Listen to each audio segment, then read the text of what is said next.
क्या आप जानते हैं साल 1991 भारत के इतिहास के उस दौर के बारे में जब देश सिर्फ आर्थिक मंदी का सामना नहीं कर रहा था बल्कि सचमुच दिवालिया होने की कगार पर खड़ा था, जिससे बचने के लिए पीवी नरसिम्हा राव और डॉक्टर मनमोहन सिंह ने देश का 67,000 किलो सोना गिरवी रख दिया था। जी हाँ, वही सोना जिसे भारतीय परिवार सदियों से सुरक्षा और सम्मान का प्रतीक मानते आए हैं। लेकिन ऐसी क्या मजबूरी आन पड़ी थी कि भारत को ऐसा कदम उठाना पड़ा? जानेंगे इस वीडियो में। मैं मनवीन और आप देख रहे हैं तीतर।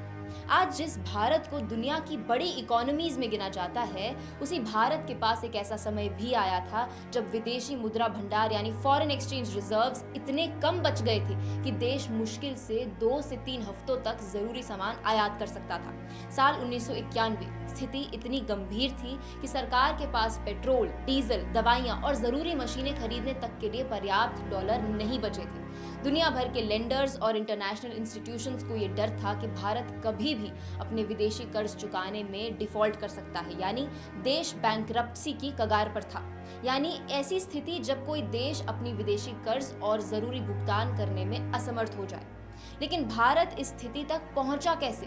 1980 के दशक में भारत की इकोनॉमी लगातार कर्ज पर चल रही थी। उस समय केंद्र में कांग्रेस की सरकार थी और राजीव गांधी के कार्यकाल में देश ने विकास की रफ्तार बढ़ाने के लिए बड़े स्तर पर खर्च करना शुरू कर दिया था। सरकार इंफ्रास्ट्रक्चर, योजनाओं और इंपोर्ट्स पर लगातार पैसा खर्च कर रही थी, लेकिन देश की कमाई उतनी तेजी से नहीं बढ़ रही थी। भारत उस समय एक क्लोज्ड इकोनॉमी की तरह काम करता था, यानी प्राइवेट कंपनीज पर भारी रिस्ट्रिक्शंस थी। कोई भी नया बिजनेस शुरू करने के लिए दर्जनों सरकारी अप्रूवल्स और लाइसेंस लेने पड़ते थे। इसे ही लाइसेंस राज कहा जाता था। फॉरेन कंपनीज भारत में आसानी से निवेश नहीं कर सकती थी, एक्सपोर्ट्स कम थे, यानी भारत दुनिया को बहुत कम सामान बेच पा रहा था, लेकिन इंपोर्ट्स लगातार बढ़ रहे थे। इसका सीधा असर ये हुआ कि देश से डॉलर तेजी से बाहर जा रहे थे। फिर 1990 में गल्फ वॉर शुरू हो गया। इराक और कुवैत के युद्ध के कारण पूरी दुनिया में तेल की कीमतें अचानक बढ़ गई। भारत जो अपनी जरूरत का ज्यादातर तेल विदेशों से खरीदता था, उसके लिए ये बहुत बड़ा झटका था। उधर सोवियत यूनियन टूटने लगा, जो उस समय भारत का एक बड़ा व्यापारिक साझेदार था। विदेशों में काम कर रहे भारतीयों से आने वाला पैसा भी कम होने लगा था। राजनीतिक अस्थिरता भी लगातार बढ़ रही थी। 1979 के बाद देश में सरकारें तेजी से बदल रही थी। पहले वीपी सिंह की सरकार आई, फिर चंद्रशेखर की सरकार बनी, लेकिन राजनीतिक अस्थिरता के कारण कोई बड़ा आर्थिक फैसला नहीं लिया जा सका। धीरे धीरे हालत इतनी खराब हो गई कि 1981 आते आते भारत के पास सिर्फ लगभग $1 बिलियन का फॉरेन रिजर्व बचा था। ये राशि देश के लिए बेहद कम थी। अगर उस समय कोई बड़ा कदम नहीं उठाया जाता तो भारत विदेशी कर्ज चुकाने में असफल हो सकता था और पूरी दुनिया में उसकी आर्थिक साख टूट सकती थी। यही वो समय था जब भारत सरकार ने एक ऐसा फैसला लिया जिसे आज भी देश के इतिहास में सबसे कठिन और भावनात्मक फैसलों में गिना जाता है। भारत ने अपना सोना गिरवी रखा। रिजर्व बैंक ऑफ इंडिया ने लगभग 67 टन सोना यानी 67,000 किलो सोना बैंक ऑफ इंग्लैंड और स्विट्जरलैंड के बैंक्स के पास प्लेज किया, ताकि भारत को इमरजेंसी लोन मिल सके और देश तुरंत दिवालिया होने से बच जाए। सोने को बेहद गोपनीय तरीके से हवाई जहाजों में विदेश भेजा गया। जब ये खबर सार्वजनिक हुई तो पूरे देश में सदमे जैसा माहौल बन गया। लोगों को महसूस होने लगा कि जिस देश को सोने की चिड़िया कहा जाता था, आज उसे अपना ही सोना गिरवी रखना पड़ रहा है। लेकिन यही वो मोड़ था जब प्रशासन को एहसास हुआ कि भारत का बदलना जरूरी है। राजीव गांधी की हत्या के बाद कांग्रेस पार्टी सत्ता में आई और पीवी नरसिम्हा राव देश के प्रधानमंत्री बने। हालांकि कांग्रेस को पूर्ण बहुमत नहीं मिला था, लेकिन अन्य दलों के समर्थन से उनकी सरकार बनी। उन्होंने देश के वित्त मंत्री के रूप में एक ऐसे व्यक्ति को चुना जो पेशे से इकोनॉमिस्ट थे, डॉक्टर मनमोहन सिंह। डॉक्टर मनमोहन सिंह और पीवी नरसिम्हा राव अच्छी तरह समझ चुके थे कि अगर भारत को बचाना है तो सिर्फ छोटे मोटे बदलावों से काम नहीं चलने वाला है। देश की पूरी आर्थिक सोच बदलनी पड़ेगी। यहीं से शुरू हुए भारत के ऐतिहासिक एलपीजी रिफॉर्म्स, लिबरलाइजेशन, प्राइवेटाइजेशन और ग्लोबलाइजेशन।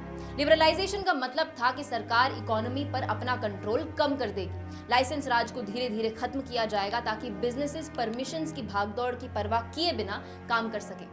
प्राइवेटाइजेशन का मतलब था कि हर सेक्टर सिर्फ सरकार ही नहीं चलाएगी, प्राइवेट कंपनीज को भी मौका दिया जाएगा ताकि कंपटीशन बढ़े और सर्विसेज बेहतर हो। और ग्लोबलाइजेशन का मतलब था कि भारत पूरी दुनिया के लिए अपने बाजार खोलेगा।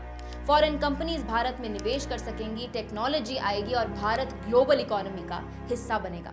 1 जुलाई 1991 को भारतीय रुपए की वैल्यू घटाई गई, जिसे डीवैल्यूएशन कहा जाता है। इसका उद्देश्य ये था कि भारतीय सामान विदेशों में सस्ता हो जाए ताकि एक्सपोर्ट्स बढ़ सके और देश में डॉलर आए। इसके बाद 24 जुलाई 1991 को डॉक्टर मनमोहन सिंह ने संसद में ऐतिहासिक बजट पेश किया।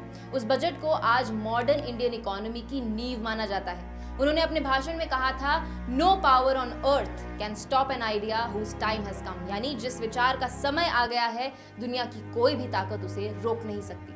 और अब समय आ गया था भारत का फॉरेन मार्केट्स में उतरने का। हालांकि उस समय ये रिफॉर्म्स हर किसी को पसंद नहीं आए थे। कई लोगों ने आरोप भी लगाया कि भारत IMF और वर्ल्ड बैंक के दबाव में झुक गया है। लेफ्ट पार्टीज और ट्रेड यूनियंस ने विरोध प्रदर्शन किए। लोगों को डर था कि विदेशी कंपनीज भारतीय बाजार पर कब्जा कर लेंगी और छोटे उद्योग खत्म हो जाएंगे। पर आने वाले वर्षों में इन रिफॉर्म्स का असर धीरे धीरे दिखाई देने लगा। फॉरेन इन्वेस्टमेंट बढ़ा, IT सेक्टर तेजी से उभरा, नई प्राइवेट कंपनीज आई, मिडिल क्लास मजबूत हुआ और भारत दुनिया की तेजी से बढ़ती इकोनॉमीज में शामिल होने लगा। बेशक इन रिफॉर्म्स के कुछ नकारात्मक प्रभाव भी रहे। इकोनॉमिक इनइक्वालिटी बढ़ी, कुछ छोटे उद्योग कंपटीशन में पीछे रह गए और हर वर्ग को इसका फायदा नहीं मिल पाया। लेकिन अगर 1991 में वो कठोर फैसले नहीं लिए जाते तो शायद आज का भारत आर्थिक रूप से बिल्कुल अलग स्थिति में होता। 1991 का संकट सिर्फ एक इकोनॉमिक क्राइसिस नहीं था, वो एक ऐसा मोड़ था जब भारत ने मजबूरी में ही सही लेकिन खुद को बदलने का फैसला लिया। और शायद इतिहास की सबसे बड़ी सच्चाई यही रही है कि कई बार देश तब बदलते हैं जब उनके पास बदलने के अलावा और कोई दूसरा विकल्प ही नहीं बचता। क्या आप इस ऐतिहासिक मोड़ के बारे में जानते थे? कमेंट्स में जरूर बताइएगा। ऐसी और इन्फॉर्मेशनल वीडियोस के लिए देखते रहिए तीतर।